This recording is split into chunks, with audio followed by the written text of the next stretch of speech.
What's going on, YouTube, man? It's your boy McLavishh. Peace, prosperity, and power, mind, body, and soul, death before dishonor.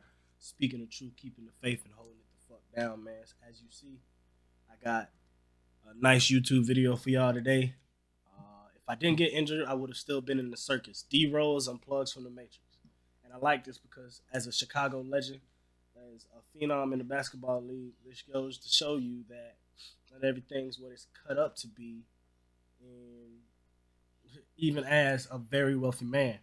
So, and with legendary status, So let's get right into the video. I hope video is very informational and, provide some insight and perspective that we can apply to our own lives. Like, I really set a standard for my family, bro.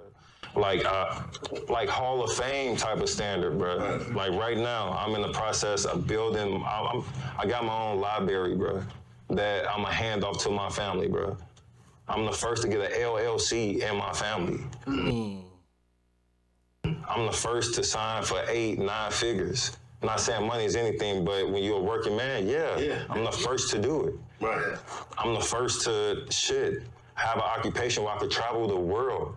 And since I was 18, 19, I'm the first one, to got my teacher. I mean, the list go on. Yeah.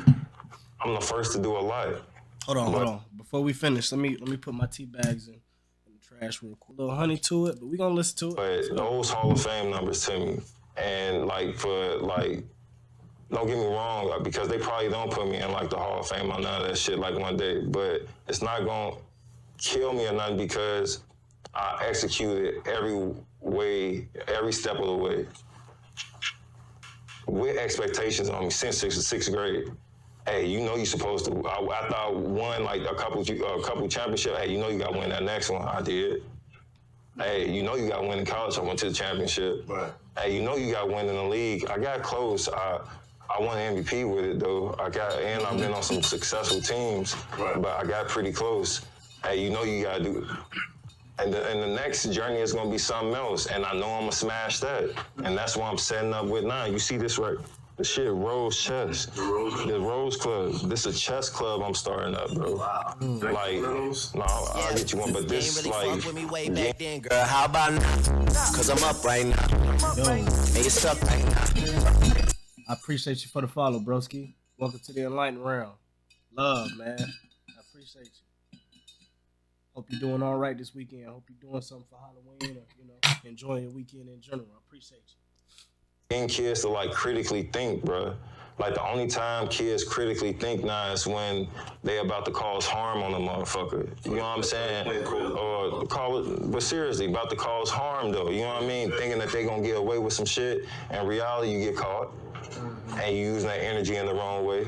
Right. Think before you pull that trigger. Think before you go mask up and get out that car. Think about your family. The only reason they don't feel like they don't care is because they feel like they ain't a part of shit. If you have a family or if you knew history that go along with it, I always felt like, keep going. No, for sure. If you don't know the history to it, you lost. The history make you whole, bro. I used to I don't know, maybe I was different.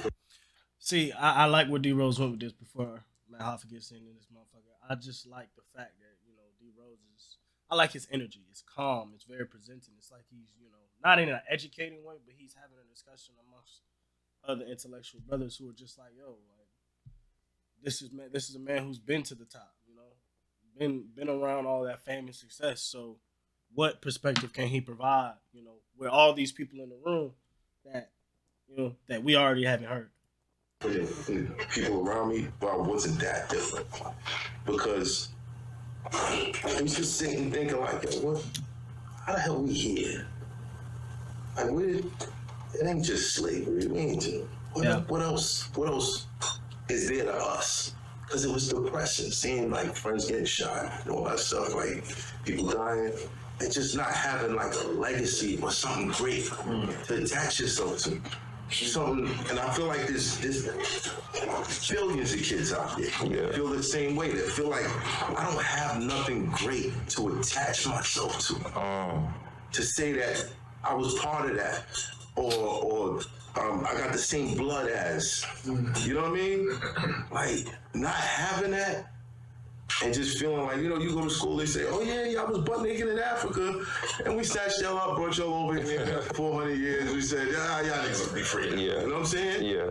There's nothing to take pride in, and you want to belong to something. And it wasn't until I started.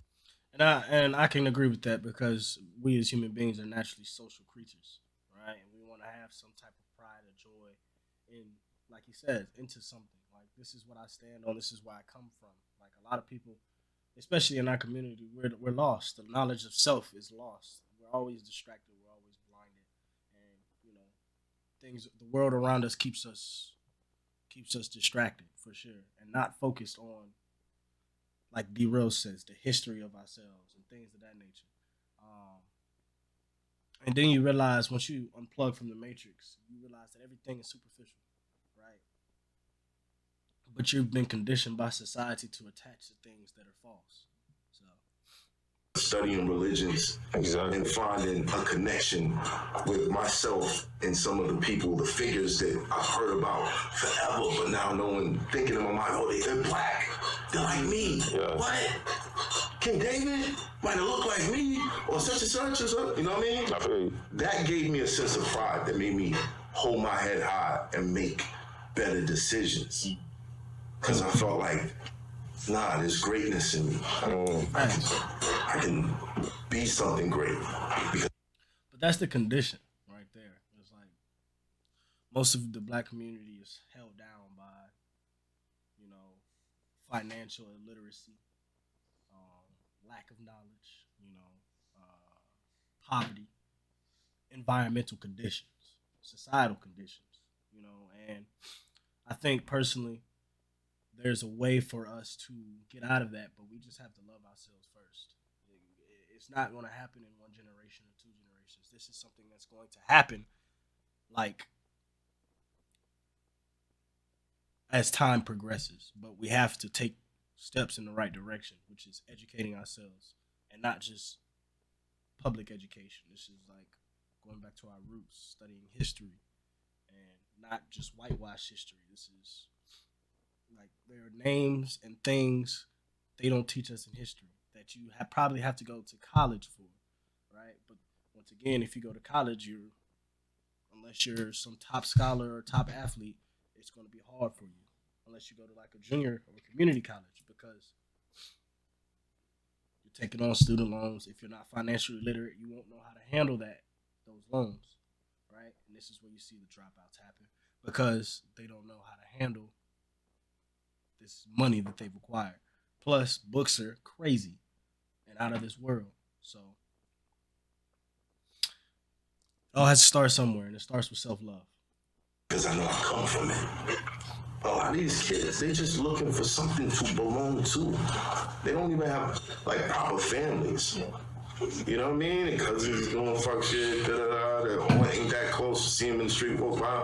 Like, they just looking for something to connect to that has some sort of notoriety. I feel you. It's important to take our history prior to slavery. You know, that's another thing too. That's where a lot of connections are. Yes, sir. Great, you know. Yeah, you could be running around in these streets and not know. Yeah, you come from Mansa Musa. You know what I'm saying? Not knowing. You don't even know that man. Greatness within yourself. Most people don't even know who Mansa Musa is. Like, if not the most wealthiest man on the planet during his time. We're talking about millions of pounds of gold to himself. Black man. Crazy. So, speaking of that, I would like to ask a couple questions. On your chest. It's big time. On your chest. Yes. Is that a black Israelite? What are you talking about? On Miss Mansa Musa. Okay. Yeah, that's Mansa Musa. Yes, sir. Clearly. And then I noticed on the other side you have your family. Yes. Who's the Grim Reaper? Explain. You have the Grim Reaper on your arm. Or was No. Be the Grim Reaper? No, it ain't that. So Yeah, so I love magic. So my favorite magician was like Houdini.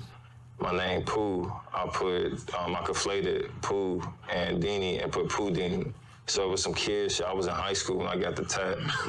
You know what I'm saying? Like some shit like that. And I ended up doing some shit like that. But that's what I mean, being a part of like what you were just talking about, being a part of the Matrix. I didn't shake out of that shit until after I got hurt. So a lot of people may look at my story and be like, man, he's the biggest what if, blah, blah, blah. You right. What if I didn't get injured? What? I wouldn't have found myself. That's tough. That's tough. That's so tough. Go back. Nah, you got to go back on that. And be like, man, he's the biggest what if, blah, blah, blah. You right. What if I didn't get injured? What? I wouldn't have found myself. I still would have been a part of the fucking circus, bro. That is crazy. And it's the part that I seen on Twitter. That right there speaks volumes. I say my father's passing was the best and worst day of my life. Hands down. The best and worst day of my life. The worst day because I lost somebody who was very close to me, but the best day because I started to find myself again. And in that sense, I'm glad it's unfortunate that it had to happen that way, but I talked to my therapist about this. It's like, I'm glad that I was able to find myself because of it. Oh, shoot. What's the circus? I mean, going along with the act. Break it down, because okay. You got into that, yeah. All right, I didn't just tell you. Right. The circus. Only looking up shit that's on Instagram that they feed to you. That's the circus. Where it's like, oh, Black history, you learn something about Black history, and it's like, oh, I'm about to look this up now. That's the Matrix. Instead of you going and looking up, like, all right, if I'm into cameras, I want to know who made Sony, and I want to know who how did he make his money, and who was his family, and what school did he go to, and what was his interest in making camera? What triggered him to make that camera? Because social media is always feeding you information. Instead of you organically finding the information by going out and being outside of social media and the internet, et cetera, et cetera. This man is speaking fucking brilliant. Right. Instead of you seeing it online, like, oh, a Black man made the camera, or something made the camera, this and that. I want to know the interest. And I didn't understand that until after I got hurt. Like, the hat I got on, like, my nigga. Yeah, for sure, but.